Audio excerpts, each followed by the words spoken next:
नमस्कार। हम सब देख रहे हैं कि सोने और चांदी के दाम भाई आसमान छू रहे हैं, लगातार नई ऊंचाइयों पर सवाल ये है कि आखिर ऐसा हो क्यों रहा है। तो चलिए आज इसी गुत्थी को सुलझाते हैं और समझते हैं कि इस तेजी के पीछे असल में चल क्या रहा है। तो चलिए सबसे पहले एक बुनियादी सवाल पर आते हैं। भाई जब भी दुनिया में कहीं कोई गड़बड़ होती है, कोई टेंशन होती है, तो सोना ही क्यों चमकने लगता है? असल में सोना सिर्फ एक धातु नहीं है। ये तो पूरी दुनिया में जो कुछ भी हो रहा है ना, उसका एक तरह से बैरोमीटर है, एक आईना है। तो सबसे पहली और सबसे बड़ी वजह है साइकोलॉजी, मतलब लोगों की सोच। सोने को हमेशा से ही एक सेफ हेवन माना गया है, एक कह सकते हैं एक महफूज ठिकाना। और आज के इस अनिश्चित माहौल में ये बात पहले से कहीं ज्यादा सच हो गई है। जरा सोचिए, जब अर्थव्यवस्था के डूबने का डर हो, कहीं युद्ध चल रहा हो या कोई बड़ी राजनीतिक उथल-पुथल मची हो, तो निवेशक क्या करते हैं? वो शेयर बाजार जैसे रिस्क वाले निवेशों से अपना पैसा निकालते हैं और सीधा सोने में लगा देते हैं।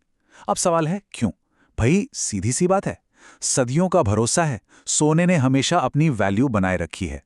जब कागज के नोटों और बॉन्ड्स पर से विश्वास डगमगाने लगता है ना, तो सोना ही सहारा बनता है। लेकिन रुकिए, ये कहानी सिर्फ साइकोलॉजी की नहीं है। इसके पीछे कुछ बहुत ही मजबूत आर्थिक कारण भी हैं। तो चलिए अब जरा उन बड़े इकोनॉमिक सिग्नल्स को समझते हैं जो सोने के दाम को इतनी हवा दे रहे हैं। और इसमें सबसे पहला और बड़ा नाम है इन्फ्लेशन, यानी मुद्रास्फीति। अगर बिल्कुल आसान भाषा में समझें तो ये वो चीज है जो धीरे धीरे हमारे पैसे की कीमत खा जाती है। मतलब जो चीज आज 100 रुपए में मिल रही है, हो सकता है अगले साल उसी के लिए 105 या 107 रुपए देने पड़े। पैसे की खरीदने की ताकत कम हो गई। बस यही है इन्फ्लेशन।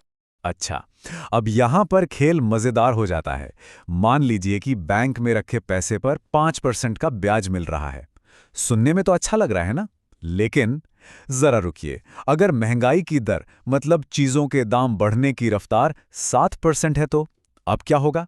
इसका सीधा सा मतलब ये हुआ कि भले ही बैंक आपको ब्याज दे रहा है, असल में आपके पैसे की वैल्यू तो घट रही है। इसे ही इकोनॉमिक्स की भाषा में नेगेटिव रियल इंटरेस्ट रेट कहते हैं। और जब ऐसा होता है तो लोग सोचते हैं कि भाई बैंक में पैसा रखने से तो अच्छा है सोना खरीद लो, कम से कम उसकी वैल्यू तो नहीं घटेगी। एक और बहुत ही जरूरी बात है, सोने और अमेरिकी डॉलर का जो रिश्ता है ना, वो बिल्कुल उल्टा है। 36 का आंकड़ा है। देखिए, दुनिया भर में सोने का व्यापार डॉलर में होता है, तो जब भी डॉलर कमजोर होता है तो भारत जैसे देश जो रुपए में खरीदारी करते हैं, उनके लिए सोना सस्ता हो जाता है। और जब कोई चीज सस्ती मिलती है तो जाहिर है उसकी डिमांड पूरी दुनिया में बढ़ जाती है। और एक बात, इंटरेस्ट रेट्स। जब दुनिया भर के सेंट्रल बैंक्स ब्याज दरें कम रखते हैं तो सरकारी बॉन्ड्स जैसी सुरक्षित जगहों पर पैसा लगाने से भी कोई खास फायदा नहीं होता। अब देखिए, सोना खुद तो कोई ब्याज देता नहीं, लेकिन जब बॉन्ड से भी रिटर्न नहीं मिल रहा तो सोना रखने में कोई नुकसान भी नहीं लगता। इसी को कहते हैं अपॉर्चुनिटी कॉस्ट का कम होना। मतलब सोना न खरीदने की वजह कम हो जाती है और लोग उसकी तरफ खिंचे चले आते हैं।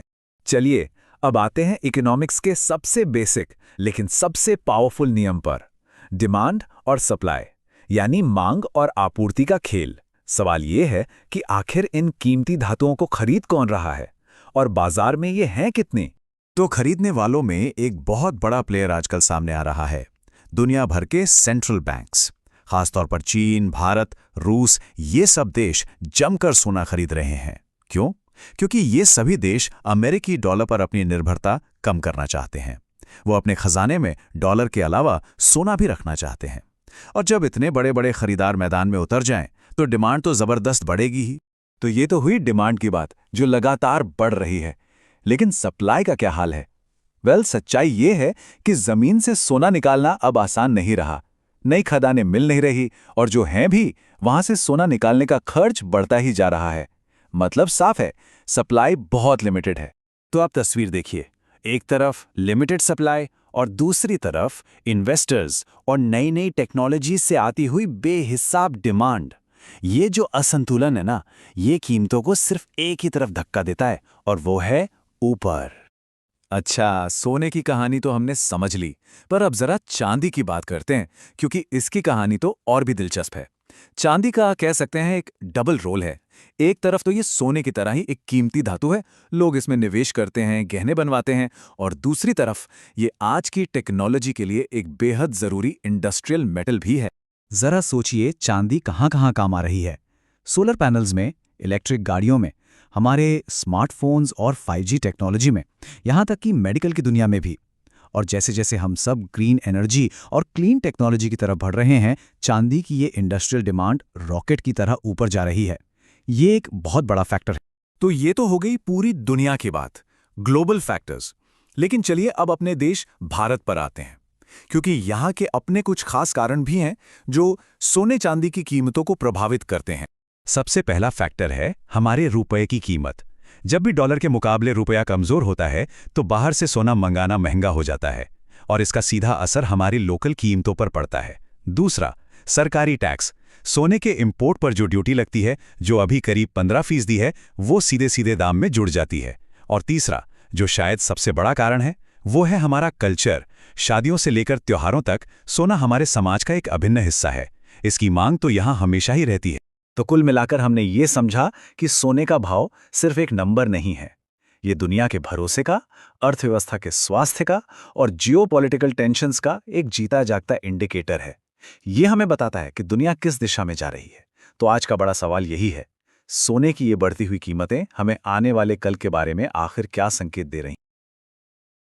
वीडियो आपको अच्छी लगी हो तो वीडियो को लाइक करें, सब्सक्राइब करें और बेल आइकन को ज़रूर दबाएं, जिससे आपको आने वाली लेटेस्ट वीडियो का नोटिफिकेशन सबसे पहले मिले। Thank you for watching.